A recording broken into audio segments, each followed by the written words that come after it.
En fyrsti fyrirlesari Ágúst Bóasson, sérfræðingur í Nordregio, norrænu byggðastofnuninni, en hann mun vera með okkur í gegnum Teams og Ágúst ætlar að ræða við okkur aðdráttarafl smærri sveitarfélaga á Norðurlöndunum. Gefa honum gott klapp.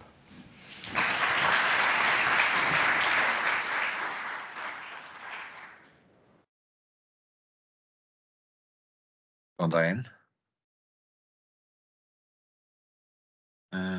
Ég gerir ráð fyrir að þið heyrið í mér og ég sé sjálf á mig núna og ég deili bara glærunum héðan líkast til. Nordregio kann einhver að spyrja, hvað er það? Nordregio er jú, eins og komið var inn á áðan, rannsóknarstofnun á sviði byggða og skipulagsmála. Nokkuð víðtækt rannsóknarsvið innan byggðaþróunar, stefnumótunar og skipulagsmála lands og hafs og stofnunin heyrir sem sagt undir norrænu ráðherranefndina. Við erum staðsett í Stockholm um 50 starfsmenn af nærri 20 þjóðorðum. Þetta eru landfræðingar, stjórnmálafræðingar, hagfræðingar, skipulagsfræðingar, lýðfræðingar, mest verið 3 Íslendingar samtímis á Nordregio og erum 2 núna en Hjördís Guðmundsdóttir kollegi minn sem lærði mitt í háskólanum á Akureyri. Hún er í barneignarfríi og fram á næsta haust. Þannig að ég er eini Íslendingurinn starfandi akkúrat eins og en nóg það.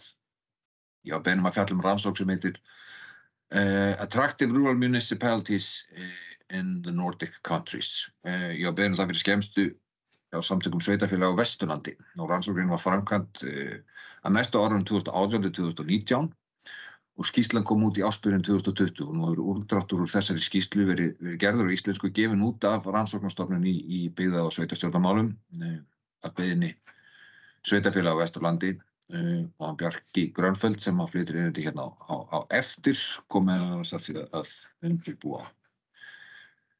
En í mjög stuttu máli má segja skýrsluna að hefðbundnar aðferðir gera ráð fyrir því að fólk fylgi störfum og á síðustu áratugum hefur aukin velmegun meiri frítími, breytingar á atvinnu og búsetuskipulagi, stafræna væðingin, aðgangur að útivist og afþreyingu, lægra húsnæðisverð og vilji til að taka þátt í samfélagi nærumhverfisins virka sem hugsanlegir drifkraftar til búferlaflutninga. Og þetta verkefni nálgaðist þess hlutina aðeins öðruvísi að störf fylgi fólki en ekki bara öfugt. Þannig voru hvatar ungs fólks til að yfirgefa dreifbýlisskoðaðir eða hvers vegna það valdi að dvelja áfram, en jafnframt hvað sveitarfélög og fyrirtæki hafa gert til þess að laða til sín fólk eða halda fólki. Og hluti af þessari rannsókn voru 14 vettvangsrannsóknir, 2 í hverju Norðurlandi, auk Grænlands, Færeyja og Álandseyja og einhvers konar mælikvarðar voru skipaðir á hvað gerir svæði aðlaðandi. Svo var einnig skoða stefnumáta framtíðar á þeim hvernig á að móta stefnu til að skapa aðlaðandi byggðarlög og ég ætla ekki að nota restina af tímanum ég þylji upp þessi niðurstöður þar sem þær eru bæði nýútgefnar í íslensku og þið kannist eflaust við margt af því sem er þarna fjallað Ég ætla aftur á móti að reyna að flétta þetta saman við önnur verkefni sem eru í gangi á Nordregio núna eða það bil að klárast. Fyrir rannsóknin sem ég var að tala um áðan, hún var framkvæmd fyrir COVID og svo rannsókn gerði jafnframt ráð fyrir og sýndi aukið hlutfall starfandi fólks, einkum einyrkjar og frumkvöðlar, þeir gætu vel hugsað sér að setjast að í hinum dreifðari byggðum. Og COVID hefur síðan vissulega hraðað þessari þróun gríðarlega, núna er fjarvinna nær til mun stærri hóps en áður og það sem meira þetta er orðið að nokkru svona eins konar normi. Það er mikilvægur hluti af rannsókn núna sem í gangi og hefur verið nærri 3 ár og sú rannsókn heitir Remote Work and Multilocality. Það sem verið að skoða fjarvinnu og það staðreynd fólk sem kann að dvelja til lengri eða skemmri tíma á einum stað, til dæmis í sumarbústað eða sumarhúsi og þetta er orðið bara nokkuð venjulegt. Hér sem verið að kanna áhrif þess á samfélag og hvernig sveitarfélög og svæði að vinna með þessa staðreynd að þetta sé ný raunveruleiki og nýta sér þessa möguleika til þess að koma sér betur á framfæri og við þetta bætast síðan hlutir eins og störf, staðsetninga. En að þess að vera að fara of mikið fræðilega út í aðferðafræðina og bakgrunninn og allt þetta, þá má maður kannski frekar bara flétta saman helstu niðurstöður beggja rannsókna og annar tengdra verkefnum sem við höfum verið að gera eða klára undanfarið eða erum það bil að klára og raun og verum að draga niðurstöðuna saman í nokkurs konar söguform. Þótt rannsóknarverkefnin fjalli ólíka hluti virðast niðurstöðurnar nefnilega alltaf segja mjög svipaða sögu, nánast sömu sögu. Og það sem við sjáum hér er héraðið sem flestir þekkja úr Miðgarði Tolkiens. Það sem að Hobbitarnir og frændarnir Bilbo og Fróði bjuggu, eða búa jafnvel enn, fyrir eftir því hverju maður trúir. Þeir héldu báðir á brott frá heimahögunum. En svona í gegnum sögurnar þá þrá þeir ekkert heitar en að snúa aftur. Og það ágætt að setja þetta í samhengi við raunveruleikann því að það rímar ágætlega við mikið af rannsóknarniðurstöðum. Ef við skoðum hverjir flytja brott og hvers vegna, hvað það sem hefur áhrif á brottflutning er fyrst að nefna menntun. Og það oft takmarkað framboð menntunar. Það sem meiri menntun eru meiri líkur á aukinni fjarlægð. Síðan það aldur og kyn. Sjáum ungar konur flytja meira en mælir menn. Það svona gömul mýta að landsbyggðarstörf séu meiri karlastörf og kannski það satt að einhverju leyti. Og svo það pólitíska félagslega skoðanir sem hafa líka áhrif. Félagsleg viðhorf skipta máli, sum sveitarfélög hafa minni hefð en önnur fyrir menntun og flutningur sumra er nauðsynlegur til þess að þeir geti þróað sjálfsmynd sína. Síðan þetta líka að hluta til lærð hegðun.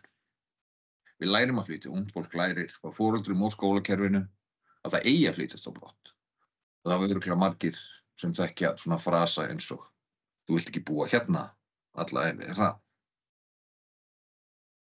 En það sem sagt staðbundnir möguleika. Fólk flytur á brott þrátt fyrir marga kosti jafnframt við það að vera eftir.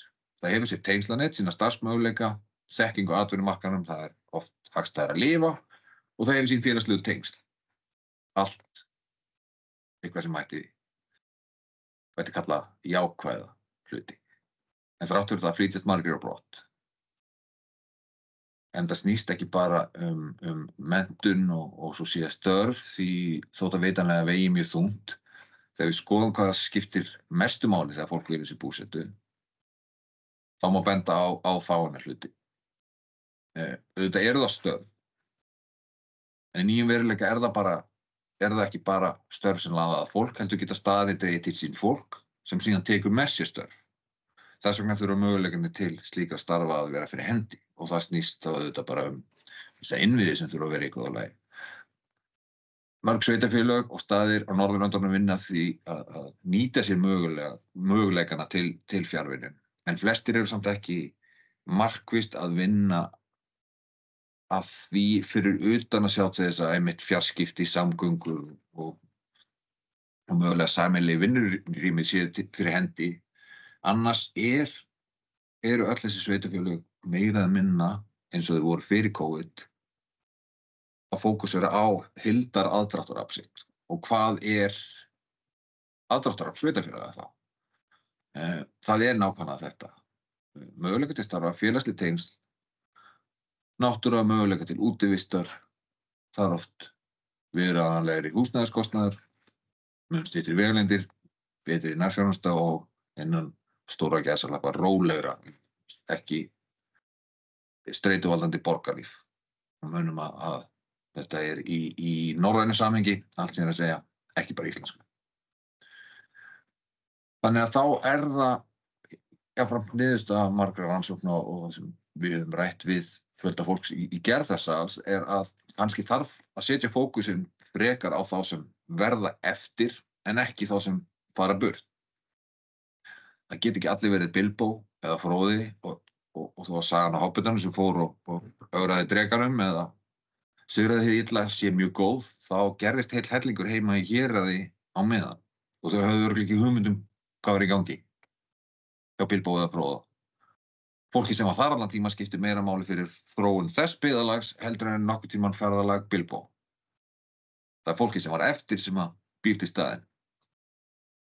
Bilbao kemur svo kannski aftur og glæðir hann frekar í lífi, leggur vonandi sitt að mörkum, fyrir allt samfélagið, reynslunni ríkari, en í stóra samingi héraðsins skiptir Bilbao og hans saga bara nákvæmlega engu máli. Það að búa til góða sögu heima fyrir það sem skiptir mestu máli fyrir byggðarlagið. Og niðurstöðurnar, ef þeir eru bornar saman við aðrar norrænar alþjóðlegar rannsóknir, er að tiltekinn fjöldi ungs fólks flytur á brott sama hvað. Það er í eðlisumra, við erum hvött til þess og okkur er meira þess að kenta eins og ég kom að sinna á. En mörg okkar vilja líka snúa aftur.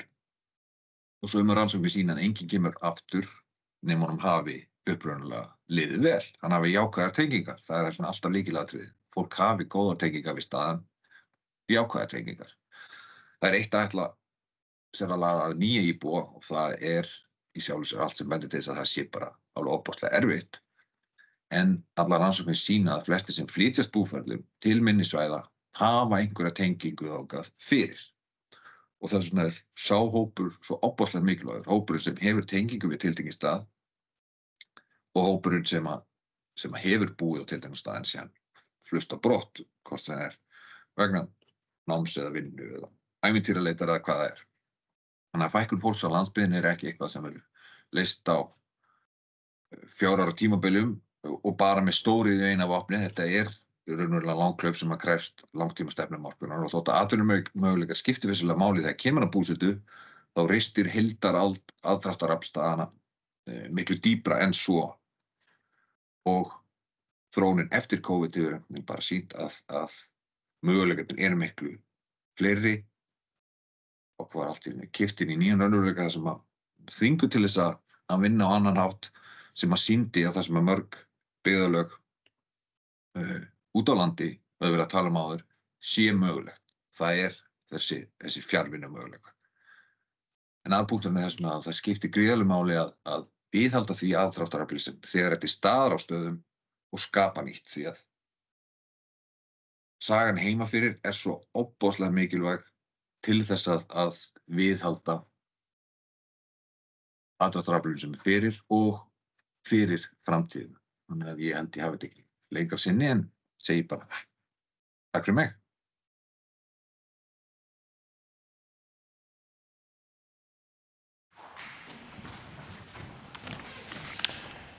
Við þökkum Ágústi Bóasyni fyrir mjög áhugaverða kynningu. Þetta segir manni það að sem betur fer í dag er þetta breytti tímar því að það var einhvern veginn svo regla þegar maður var að klára framhaldsskóla að fara suður. Það var bara hver einasti maður á mínum aldri og það var einhvern veginn svona bara regla að koma síðan aftur heim eftir 4 til 6 ár. En í dag er háskólinn okkar að styrkjast hér á Akureyri og eins og hann Ágúst nefndi, það er mikið fjarkennslu og ég held sem betur fyrir að það er fleiri sem vilja bara vera heima allan tíman en ekki fara í burtu sem var regla í gamla daga.